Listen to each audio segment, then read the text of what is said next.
আসসালামু আলাইকুম। মাশাআল্লাহ, আলহামদুলিল্লাহ। আজকে হাঁসের বাচ্চাগুলো আমার কাছে তৃতীয় দিন। ওরা খুব চঞ্চল। আমি সব কিছু ম্যানুয়ালি বানাইছি নিজের মতো করে। এইদিকে খাবার পানির জায়গাটায় এরা এতটাই করে যে সব ভিজায় ফেলে, তাই এ সাইডে দেখা যাচ্ছে ওয়েট জোন, এ সাইডে ওদের জন্য ড্রাই জোন। 3 দিনে এই পরিমাণ ড্রপিং মানে পায়খানা ওরা করছে। আশা করি সাপ্তাহিক একদিন ক্লিন করলেই ঠিক হয়ে যাবে। তো হাঁসের বাচ্চাগুলো মাশাআল্লাহ 3 দিনে বেশ ভালো চঞ্চল আছে। তারা খাওয়া দাওয়া করতেছে রিল্যাক্স।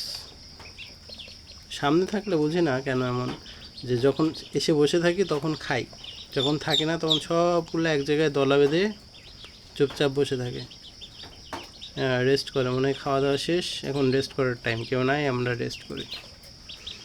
আজকে ওদের জন্য এই একটা রুমে একটা কার্টুন দিয়ে এক্সট্রা একটা বেড়া বানিয়ে দিয়েছি, যাতে এক্সট্রা প্রোটেকশন, ইঁদুর টিঁদুর কোনো কিছু না আসে ওই সাইড থেকে। এটা আমি একটা ভাড়া বাসায় থাকি, তো এখানে যা আছে তার ভেতরেই আমি খুবই সিম্পলভাবে, খুবই লো ইনভেস্টমেন্টে, বিশেষ করে স্ট্রাকচারের দিক দিয়ে লো ইনভেস্টমেন্ট করে আমি কিছু একটা করার চেষ্টা করতেছি। যাই হোক, আরও সামনে কিছু দেখাবো।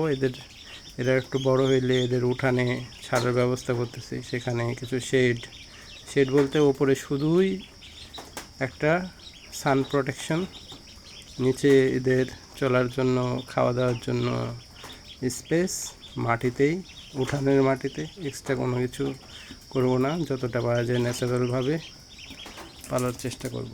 এখন এরা আপাতত starter feed, broiler starter feed যেটা সেটা খাচ্ছে। এটার সাথে হাঁসের জন্য যেটা আমি জানতে পারছি যে নিয়াসিন পাউডার,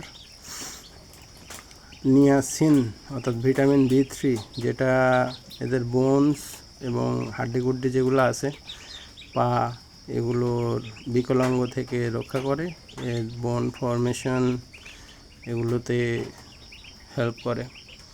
তো এগুলো আমি খাবারের সাথে, গতকালকে আমি পানির সাথে অ্যাড করে দিয়েছিলাম, আজকে খাবারের সাথে অ্যাড করে দিছি। দেখা যাক কি হয়। শুরু থেকে প্রতিটা জিনিস একেবারে, এটা একটা ট্রায়াল প্রজেক্ট আমার, কেমন হয় নিজ হাতে করা। অনেক কিছু দেখা যায়, বাট বাস্তবে আসতে বোঝা যায় আসলে কি অবস্থা। তো দেখি এদের কি অবস্থা হয়।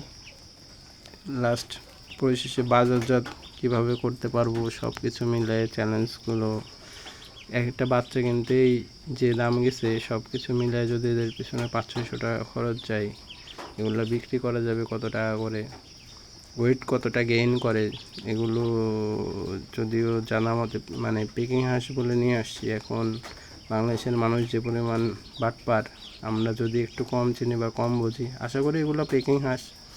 কারণ পেকিং হাঁসগুলো অনেক সময় বেজিং হাঁস দিয়ে দেয়, দুইটার ভিতরে ওনাকে একটু পার্থক্য আছে।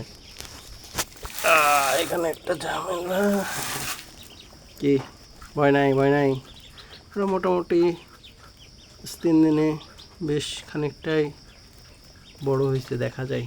পেছনের পুষ মানে লেজ একটু উঁচু করে ঘুরে বেড়ায়, ভালোই লাগে দেখতে।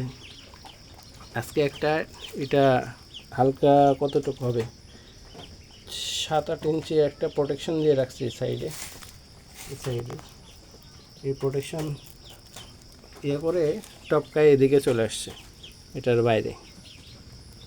আবার এটা থেকে ওটা হেল্প করছি, আমি বাইরে কাজ করতেছি, এরা চিক করতে আছে। বলি কোথায় চিকচিক করে, ওরা এসে দেখি যে একজন পণ্ডিত, তিনি এটা টপকায় এদিকে বাইরে চলে আসছে, এসে আবার ভেতরে আসার জন্য ডাকাডাকি শুরু করছে। যাই হোক, সবার কাছে দোয়া করতে, আলহামদুলিল্লাহ।